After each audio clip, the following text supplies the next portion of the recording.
Hello there, Ray here, and the latest Snapshot 18W46A is out, and with it comes some neat features such as these lanterns and scaffolding changes. They changed the way Illager patrols will spawn in. Instead of having a beast and a leader, they say there'll now be a random pack of 5 different types of Illagers.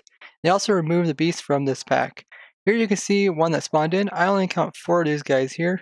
You can see it consists of Pillagers, and the Vindicator. But since they say it consists of any 5 Illagers, that means there could also be Evokers as well as something like the Illusioner.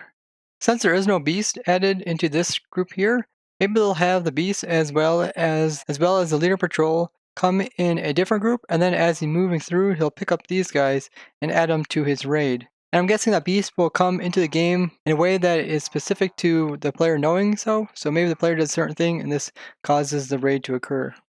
Some more of these Illager patrols have spawned in, and it seems like they're consistent with 4 of them, and I don't see any types of Evokers or Illusioners.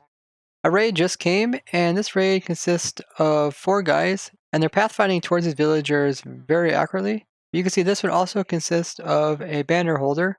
All the other ones we've seen didn't have any banner holders. I suppose this guy might also be part of the raid. Let's go ahead and kill this guy and see if he drops a different type of banner than before. See some XPs. I also see a crossbow because he was a pillager. And this banner does look a little bit different. It has a black ring around it. So looking at the data coming from the banner, it seems the banner has 8 layers now instead of the previous 7, I believe. And in survival, you can only add 6 layers, so this is definitely a type of banner that you cannot reproduce in survival. The black outline looks pretty good, but I kind of like the previous one. Tell me what you guys think. Do you like this, or do you like the previous banner that they had for them? Now the banner still has the name Illager banner that is in gold. This raiding party here is pathfinding towards a village. The pillager raids are supposed to go after villages that are within 200 meters of where they spawn, so maybe there's a village off in that distance, not too far away. But you can see that the guy is leading the pack right here, and all the rest of the guys are following him.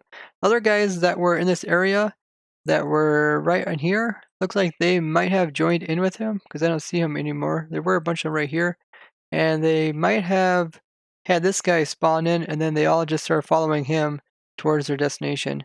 Now let's see if they will despawn like before, and if that guy will still stay in the game. Okay, so I'm 128 meters away from them, so they should despawn if they can. Let's go down and see if any of them still are around. No, it looks like all of them despawn, including the guy that was holding the banner.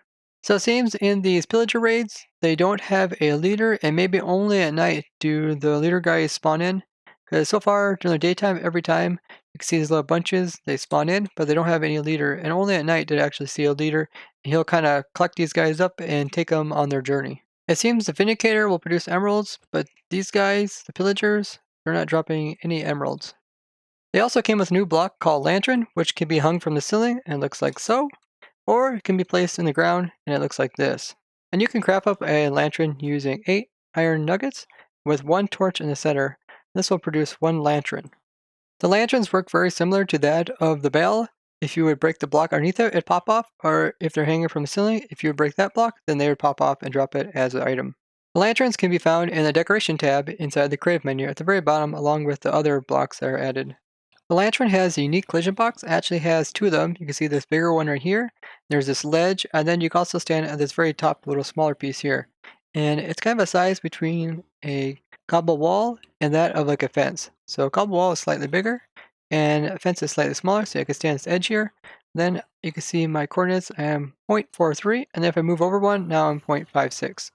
The lantern puts off slightly more light than a torch. If you put down a torch and look at it, it produces 14 light. If you go over to a lantern and stand on top of it, you see it produces 15.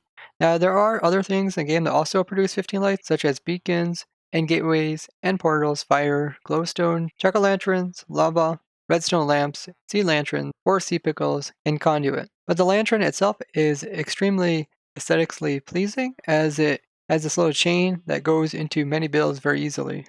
I definitely see a lot of builders using this to bring some more aesthetics to their builds, and I also think it might be useful having those unique hitboxes. They change it so that slabs as well as stairs will let the light through this gap here. You can see that on the stairs as well. And then if I completely block this, you'll see that it'll block all the light from it. The lantern needs a full cube surface to be able to place itself upon. So you can't place it on top of something like a slab, but you can place it on something like a top slab. They increase the distance which the scaffolding can go unsupported. So instead of just going out 4 blocks, it can now go out 6 blocks. Every block after that, it'll just fall down. Also want to show you something cool that we found out about scaffolding during our stream, that if you want to build off to the side, you don't have to creep out to the edge and click on the side. You can click on the back side of this block here, and this will place it over there. And then you can just climb up and then walk over. He also came in and changed some of the textures of the new blocks. You can see the stone cutter has an animation for the blade, so it looks like it's rotating. Here is the smithing table. They made it a little more durable. Looks like it has some kind of steel coating on top of it with some hard wood. And it looks like maybe the fletching table is made out of some lighter wood, maybe like birch. And then you can see this one kind of looks like maybe dark oak or spruce wood. This is the cartography table. And so it has like a map, a compass, and maybe a color map here. The blocks still don't have any right-click function. They also removed a bunch of bugs to do with the snapshot, many of which that I showed in my previous video about wonkiness in 1.14. New lanterns, some changes to Illager arrays, as well as scaffolding changes. So if you guys found this interesting, show me the like and share this with others. If you'd like to see more Minecraft snapshot reviews, as well as other crazy things I discovered during the snapshots, be sure to subscribe and hit that bell button to get notifications. And tell me what you guys think about the changes in the snapshot down in the comments. Bye-bye!